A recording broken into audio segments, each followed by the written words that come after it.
Hello friends, എല്ലാവർക്കും Beena's tasty കിച്ചണിലോട്ട് സ്വാഗതം. ഇന്ന് നമ്മളിവിടെ ഉണ്ടാക്കാൻ പോകുന്നത് മുട്ടച്ചോറാണ്. എല്ലാവരുടെ വീട്ടിലുണ്ടാവും അല്ലേ, കുറച്ച് ബാക്കി വന്ന കുറച്ച് ചോറ്. അപ്പോൾ അതിനെ കൊണ്ടാണ് ഇന്ന് നമ്മൾ മുട്ടച്ചോറ് ഉണ്ടാക്കാനായിട്ട് പോകുന്നത്. പെട്ടെന്ന് തന്നെ നമുക്ക് ഉണ്ടാക്കാൻ പറ്റുന്ന ഒരു വിഭവമാണ് മുട്ടച്ചോറ്. എനിക്കിവിടെ കുറച്ച് ചോറ് ബാക്കിയുണ്ട്. അപ്പോൾ ഞാൻ ആ ചോറിനെ കൊണ്ട് മുട്ടച്ചോറ് ഉണ്ടാക്കാമെന്ന് വിചാരിച്ചു. അപ്പോൾ അതിനായിട്ട് ഞാനിവിടെ ഒരു 4 അല്ലി വെളുത്തുള്ളി ചെറുതായി കട്ട് ചെയ്ത് വെച്ചിട്ടുണ്ട്.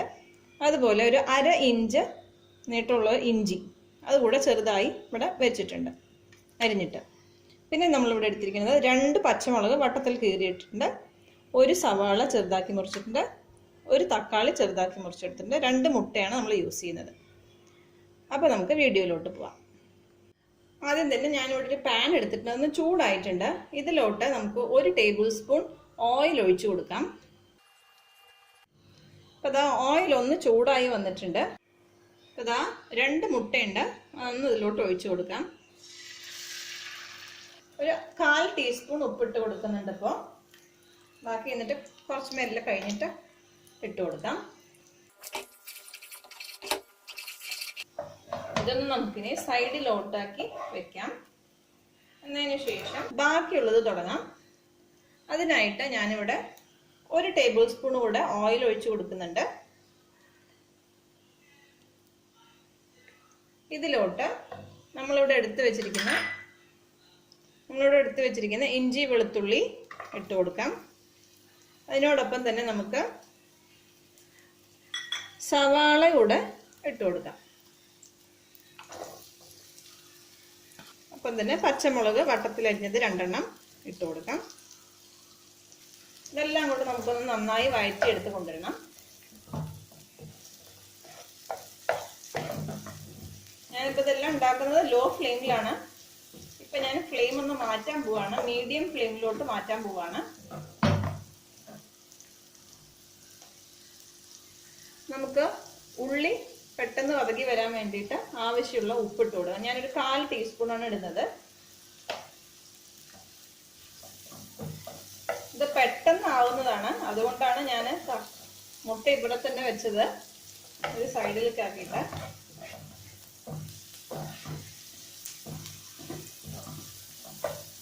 നിങ്ങൾക്ക് വേണമെന്നുണ്ടെങ്കിൽ മുട്ട വേറൊരു പാത്രത്തിലോട്ട് മാറ്റി വയ്ക്കാം, അവസാനം നമുക്ക് ഇട്ടാലും മതി.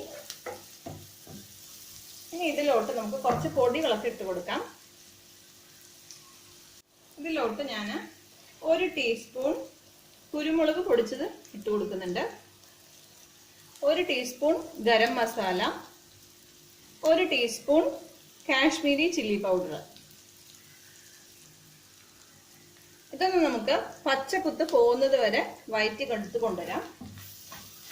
ഫ്ലെയിം ഒന്ന് ചെറുതാക്കി വെക്കാം. പച്ചക്കുത്തൊക്കെ ഒന്ന് പോയിട്ടുണ്ട്. നമുക്ക് ഇതിലോട്ട് തക്കാളി ആഡ് ചെയ്ത് കൊടുക്കാം. 1 തക്കാളിയാണ്.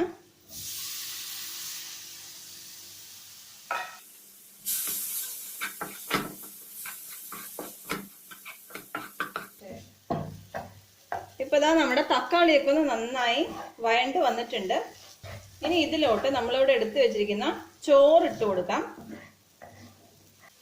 എനിക്കിതാ ഇത്രയും ചോറാണ് ബാക്കി വന്നത്. അപ്പോൾ അതൊന്ന് നമുക്ക് ഇതിലോട്ട് ഇട്ട് കൊടുക്കാം.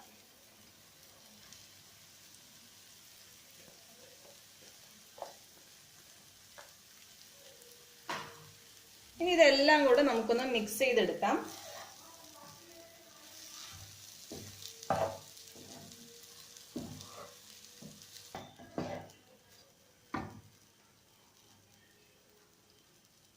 നമുക്ക് ആവശ്യത്തിന് ഉപ്പിട്ട് കൊടുക്കാം വേണമെന്നുണ്ടെങ്കിൽ. ഞാനിപ്പോൾ ടേസ്റ്റ് നോക്കിയപ്പം ഉപ്പിൻ്റെ കുറച്ച് കുറവുണ്ടായിരുന്നു. അപ്പോൾ നമുക്ക് ആവശ്യത്തിനുള്ള ഉപ്പ് കൂടെ ഇട്ട് കൊടുക്കാം ഈ സമയം. ഇതൊന്ന് നല്ലതുപോലെ ഇളക്കി യോജിപ്പിച്ചെടുക്കാം.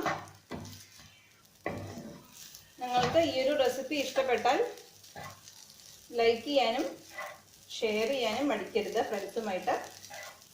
അതുപോലെ തന്നെ നിങ്ങൾ ആദ്യമായിട്ടാണ് എൻ്റെ വീഡിയോ കാണുന്നതെങ്കിൽ ഒന്ന് സബ്സ്ക്രൈബ് ചെയ്യണം. സബ്സ്ക്രൈബ് ചെയ്യുമ്പോൾ തൊട്ടടുത്ത് വരുന്ന ബെല്ലൈക്കണിൽ പിടിച്ചൊന്ന് അമർത്തി ഓൾ എന്ന ഓപ്ഷൻ എനേബിൾ ചെയ്താൽ ഞാനിടുന്ന വ്യത്യസ്തമായ വീഡിയോസ് നിങ്ങൾക്ക് നോട്ടിഫിക്കേഷനായി ലഭിക്കുന്നതാണ്.